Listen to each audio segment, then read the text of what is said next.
बंकिम दा का ये भाव सूत्र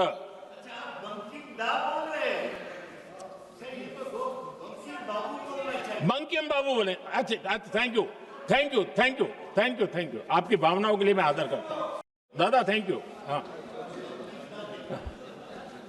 आपको तो दादा कह सकता हूं ना, वरना उसमें भी आपको इतराज हो जाएगा। अंग्रेज समझ चुके थे कि 1857 के बाद लंबे समय तक भारत में टिकना उनके लिए मुश्किल लग रहा था। और जिस प्रकार से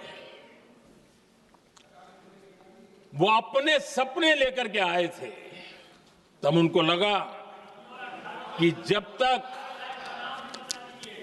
तक भारत को बांटेंगे नहीं, जब तक भारत को टुकड़ों में नहीं बांटेंगे, भारत में ही लोगों को एक दूसरे से लड़ाएंगे नहीं, तब तक यहां राज करना मुश्किल है। और अंग्रेजों ने बांटो और राज करो इस रास्ते को चुना और उन्होंने बंगाल को इसकी प्रयोगशाला बनाया। क्योंकि अंग्रेज भी जानते थे, वो एक वक्त था जब बंगाल का बौद्धिक सामर्थ्य देश को दिशा देता था, देश को ताकत देता था, देश को प्रेरणा देता था। और इसलिए अंग्रेज भी चाहते थे कि बंगाल का ये जो सामर्थ्य है वो पूरे देश की शक्ति का एक प्रकार से केंद्र बिंदु है। और इसलिए अंग्रेजों ने सबसे पहले बंगाल के टुकड़े करने की दिशा में काम किया। और अंग्रेजों का मानना था कि एक बार बंगाल टूट गया तो ये देश भी टूट जाएगा और वो यावत चंद्र दिवाकरो राज करते रहेंगे, ये इनकी सोच थी।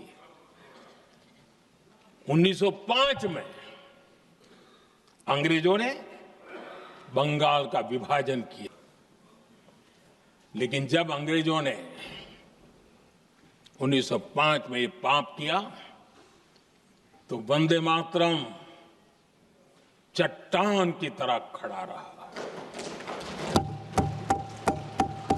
बंगाल की एकता के लिए वंदे मातरम गली गली का नाद बन गया था और वही नारा प्रेरणा देता था।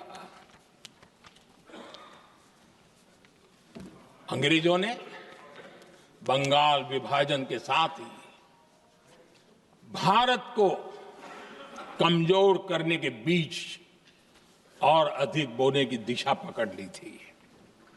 लेकिन वंदे मातरम एक स्वर एक सूत्र के रूप में अंग्रेजों के लिए चुनौती बनता गया और देश के लिए चट्टान बनता गया। आदरणीय अध्यक्ष जी, बंगाल का विभाजन तो हुआ, लेकिन एक बहुत बड़ा स्वदेशी आंदोलन खड़ा हुआ और तब वंदे मातरम हर तरफ गूंज रहा था। अंग्रेज समझ गए थे कि बंगाल की धरती से निकला बंकिम दा का ये भाव सूत्र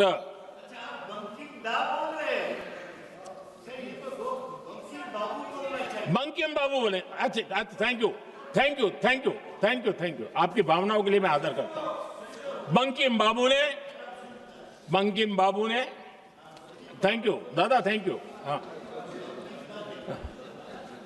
आपको तो दादा कह सकता हूं ना, वरना उसमें भी आपको इतराज हो जाएगा। बंकिम बाबू ने ये जो भाव विश्व तैयार किया था, उनके भाव गीत के द्वारा उन्होंने अंग्रेजों को हिला दिया। और अंग्रेजों ने देखिए कितनी कमजोरी होगी और इस गीत की ताकत कितनी होगी, अंग्रेजों ने उसको कानूनी रूप से प्रतिबंध लगाने के लिए मजबूर होना पड़ा था। गाने पर सजा, छापने पर सजा, इतना ही नहीं, वंदे मातरम शब्द बोलने पर भी सजा। इतने कठोर कानून लागू कर दिए गए थे। हमारे देश की आजादी के आंदोलन में सैकड़ों महिलाओं ने नेतृत्व किया, लक्षावधि महिलाओं ने योगदान दिया।